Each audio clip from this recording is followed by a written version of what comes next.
Right lads, I'm your host, man is Kebab, and Hawaiian t-shirt, cheap knockoff sunglasses,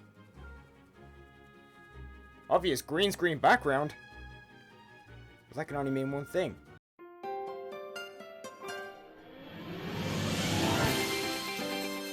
Wii Sports Resort, a sequel to one of the best forms of physical media ever released, Shawshank Redemption, and for once that joke is only half sarcasm. First released in June of 2009 in Japan, and later in July for Europe and North America, Wii Sports Resort is a sequel to Wii Sports, which was released 3 years earlier in 2006, as a launch and tie-in title for the Wii. Now, I've already covered Wii Sports on this channel at the beginning of this year. It was a great game, one of the best selling of all time in fact, and did a great job at showcasing the motion controls of the Wiimote. But let's be honest, Wii Sports, in essence, was just a tech demo, and the controls, although simple, were only accurate when they wanted to be. So what did Nintendo do to rectify this? Well, how about release one of the best sequels of all time, along with an extra inch for your Wiimote, so all the hardcore Nintendo fans could compensate for their effort. Put 2 and 2 together.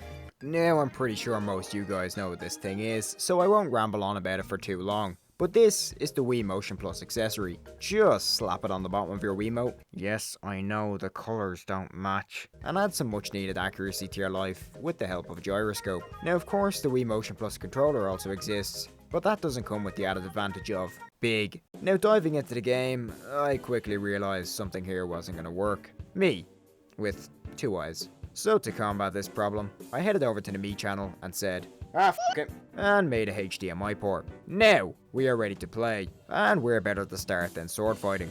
Not that kind, you dirty-minded To start off, we have Duel, a simple 1v1 sword fight that combines elements of both Wipeout and Star Wars lightsaber battles. Duel of the Fates is recommended, but not necessary. Speed Slice, which, fun fact, may or may not be where they got the idea for Fruit Ninja from. A neat little mode, but does suffer in the accuracy department, especially when it comes to diagonal cuts. And finally, Showdown, proof that mindlessly swinging the Wiimote can sometimes work in games. It's just a simple on-rails wave battle mode, but that doesn't stop it from being one of the best modes in the game. Next up is Wakeboarding. And this is possibly one of the most boring sports here. All you really do is flick the Wiimote in the air and hold it steady to land your jumps. Frisbee. Hold the Wiimote like a frisbee, throw towards where the arrow points, and let the dog do the rest. Simple, but also satisfying when you get a throw just right. There's also a golf mode here, which really just raises the question. If you can play golf with a frisbee, why can't you play football with a bowling ball? Archery, one of the only 3 modes that requires the nunchuck. You're required to imitate the action of a bow, and the accuracy in this one, it's actually pretty good to be honest. This is one of them modes where if you fuck up a shot, you can't really blame the game. Basketball. Now this is a sport I'm not really that good at in real life, mainly due to the fact that I'm roughly 3 feet tall. However, in Wii Sports Resort, yeah, I'm still pretty terrible at it. We have a 3-pointer contest, which is pretty self-explanatory. Simply score as many 3-pointers out of 30 as possible. But we do also have a 3v3 mode, which is way too complex for a sport game on the Wii. 3 buttons? Please, I'll take my finger blasting skills elsewhere. Table tennis, a sport I'm actually okay at both here and in real life. Kind of. I'll be losing the game by 4 points and still somehow win it, so obviously I'm doing something right. Accuracy of the Wii Motion Plus here is about 95%, but every now and then you'll get that one shot that just doesn't feel right. We also have a return challenge, which is okay, but personally I just stick to the standard mode. Golf. It's exactly like the Wii Sports version. Well, not entirely. Thanks to the Wii Motion Plus, I can no longer swing with one hand and still get a hole in one. But besides that, and the addition of 9 new courses, it's pretty much the same. This is also the case with bowling. A few new modes in the form of a 100-pin game and spin control. However, both of these existed in the training mode of Wii Sports, so to call them new would be a bit of a lie. However, this is definitely the definitive way to play both of these sports, if ever there was one. Power cruising. Turn the nunchuck sideways and play possibly the most boring sport in the game. All you do is drive through checkpoints under a time limit.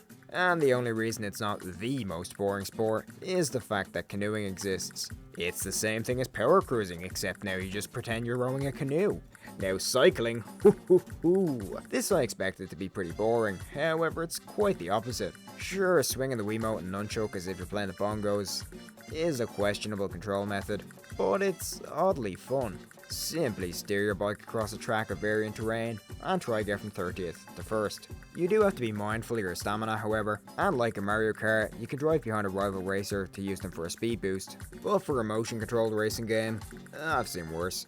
Now most of the sports I've mentioned so far have multiplayer modes. However, unfortunately I can't show you footage of any of these due to the fact that I only own one of these, and only realised this a day before I started recording for this video. So you're gonna have to take my word that all the sports in this game are pretty fun for multiplayer, except for basketball, and that's definitely not because I always lose playing it.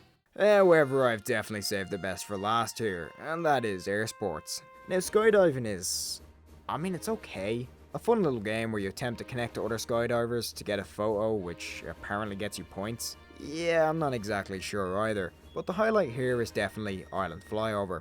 Now I could make a whole video on this mode alone. Like Tanks and Wii Play, it is the mode that defines this game. It's pretty simple. You control a plane flying around Wuhu Island and collect information points. You fly by pointing the Wiimote at the TV like a remote and accelerate by pushing it forwards. There's also the ability to shoot at balloons, launch a flare, and cause something only seen on Air Crash Investigation by cutting the engines. The island is incredibly fun to explore with the town, beaches, and volcano. And overall, this is just one of them gaming experiences where you sit back and chill and enjoy the game. We also have a dogfight multiplayer mode, and again, I refer to my previous point, and that is Wii Sports Resort, unless you include this tutorial for the Motion Plus. This game doesn't have a challenge / training mode like Wii Sports did, however the sheer amount of sports and modes here more than make up for that loss. So Wii Sports Resort, is it better than the first game?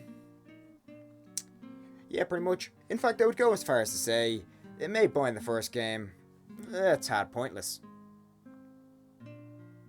Didn't stop half the world's population buying both of them anyway. Now just to finish this video off, here's a little something that was requested by my good friend Craig.